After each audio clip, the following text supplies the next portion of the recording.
to the AVPN Global Conference 2025. We're sitting here right here in Hong Kong, and I'm joined today by someone who's moved from the corporate world into the social impact space. With me today is Aditya Natraj, the CEO of the Piramal Foundation. Welcome. It's great to see you. Thank you so much, Ariel.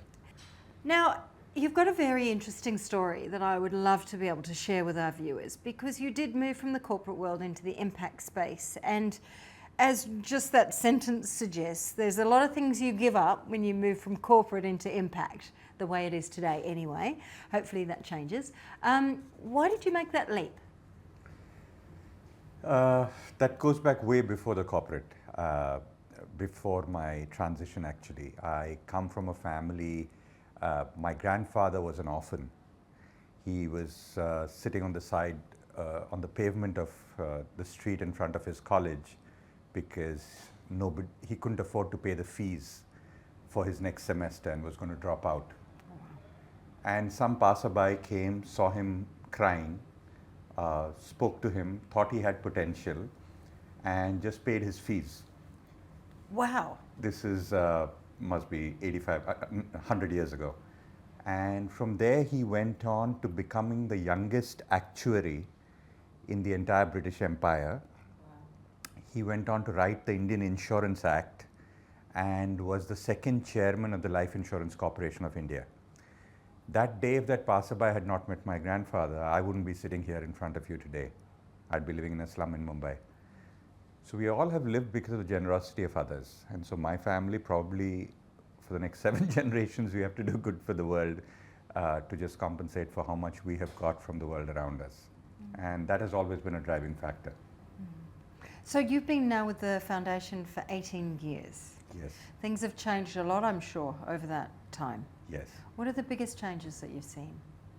In the sector as a whole? Or? Yeah. So honestly, when I started, I worked in the corporate world. I qualified as a chartered accountant. I worked in KPMG. I worked in mergers and acquisitions, which was the most sought after thing to do. I did my MBA from INSEAD. I worked at a startup in London. So you did all the right stuff that any middle class climbing Indian was supposed to do. But every time, I think the one question that would always come back to me is, for what? For what purpose are you living this life? You can be successful without being useful. And the question is, how can you be useful to the world around you? And every time I told my father that, he said, yeah, but we are just about successful. So let's first make sure we are financially viable. You have 2 other sisters, we've got to make sure they're married, we make sure they get to college. So that was always the priority. But at a particular stage in my life, I just couldn't resist it anymore. And so I just decided to move to the social sector. There was an earthquake in Kutch in Gujarat in India, and I started volunteering there, and that's when my entire career started to actually work in the sector. I realized you can be enormously valuable to people beyond just giving money, and actually the bigger constraint than money is actually talent in the sector. And so 23 years ago when I joined the sector, I mean, it was really unusual to have corporate crossovers. There was no AVPN conference. There was no chance in hell of going out of India. You couldn't even, as a non-profit, you couldn't even get a flight ticket sponsored by a donor, right? Because you had to go by train wherever you went. You couldn't live in a 3-star hotel, forget about a 5-star hotel to live in. So it was really difficult from moving from the fancy investment banking life in London to going around villages. I actually lived in a village. I lived in a slum for 3 months.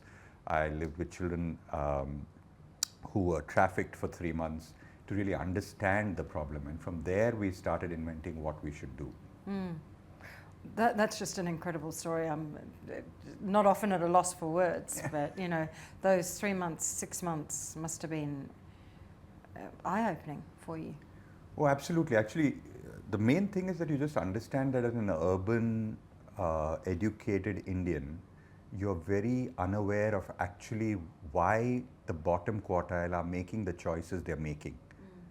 They're not stupid. They also want to climb, right? They're not hardworking, but something is making them make different choices. And so I think almost for the first 5 years before I joined the foundation, I did a lot of exploration. I visited slums in 40 different cities in India. I went and stayed for 6 months in Afghanistan post the war. I went to Rwanda to see post-genocide what was happening. I stayed in a Ugandan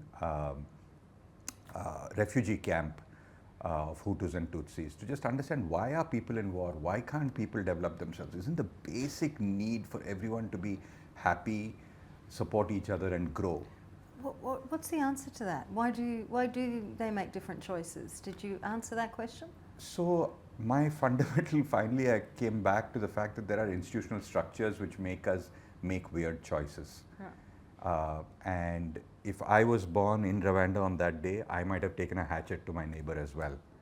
And if that child I was with in Rwanda was in my home in India, she would have been as qualified as I was today. And so it's not about the talent, it's not about the biology. The structures, systems that we exist in force us to make particular choices. Right? You'd spit on the road in India, but you won't spit on the road in Singapore. That has nothing to do with the individual. It has to do with the structure that you're in the middle of, right? And so how do we set up political, economic and social structures which actually enable people to make better choices for themselves and the communities around them?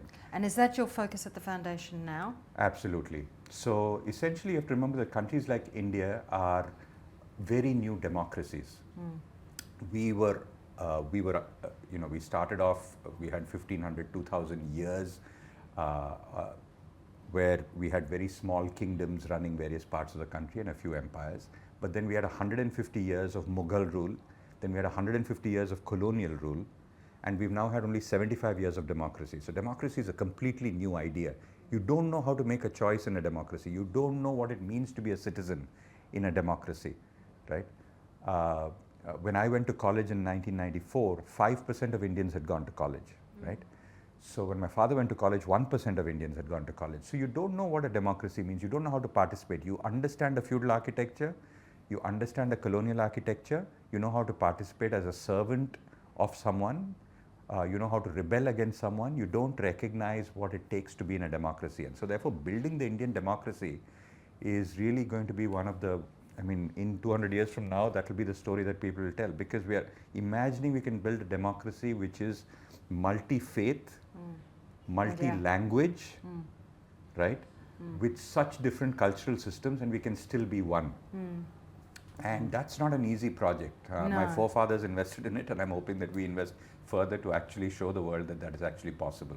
You don't have to be a single religion and a single language in order to survive in a democracy. You can actually be federal.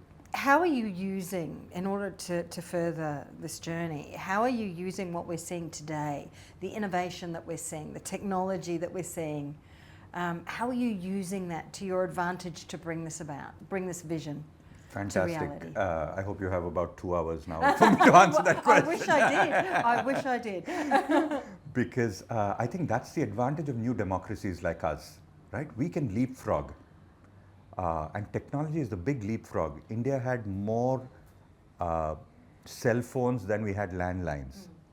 India has more UPI, which is direct-to-direct, peer-to-peer payment, than Visa cards or MasterCards, right? So we're able to double jump technology. And one of the main things we're seeing is how do we, so one of the things that the foundation does is how do we bring digital technologies to governance?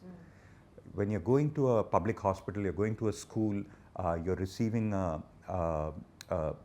notifications from the government for your nutritional improvement or for diabetes. Now, in the past, that had to be done at a community level at a very high cost with the best people. But today, if I can use digital technologies, if I can use AI, the pace at which I'm able to do it is just astronomically higher. So I'll just give you an example. We created an AI-based app for the local village leader. India is broken down into 700 districts and 100,000 villages. Now, the local politically elected leader, she speaks the local language, right? And she wants to understand the schemes by which she can serve her people. In the past, she would have to go out of her village to go to the local government office, who may or may not be open at the moment, may or may not know the answers to the question that she has at the moment. She may have to fill up a form. She may or may not be literate enough to fill up that form. She may or may not have the support documents to be able to do that. All that can be accelerated with technology today, right? So she's speaking with her local language. The AI app is finding out which are the schemes which are applicable in her village. They're telling her which are the forms that are already there in her database, which she can forward directly to make that be solved.